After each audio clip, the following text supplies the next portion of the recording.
Շատ անհարմար բան ստացվեց, չէ՞ տղերք։ Դե իմացաք արդեն, որ հակակոռուպցիոն կոմիտեն ձերբակալել է Կալուգացի Սամոյի թիմակիցներից մեկին, Կանդազմա կանոնով մարտի 1-ի կատարողներից այդ մեկին,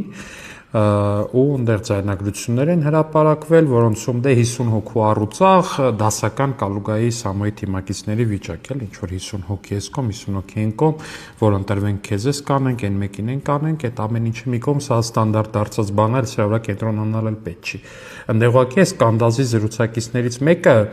բառացի չասեմ, Ղարաբաղի բարբառով ասում է, կարող է նենց իրավիճակը լինի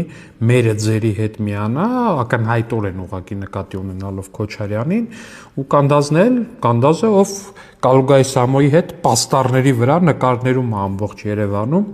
ասում է, դե հա, եթե կոալիցիայի հարցը լինի, բա պետք է տենց էլ լինի։ Ստեղ էլ բռնվեցիք տղեկ։ Էլի բռնվեցիք, էլի դուք ձեր բերանով ասեցիք, որ չկա առանձին վերցրած Կալուգացի Սամո քաղաքական ֆիգուր, կա Քոչարյանի համար ձեն հավաքող ընդամենը, ոչ ավել, ոչ պակաս, որը հետո պիտի միանա Քոչարյանին։ Էլի խաբում էիք մարդկանց ու էլի բռնվեցիք։ Լավ չի, հեչ լավ չի։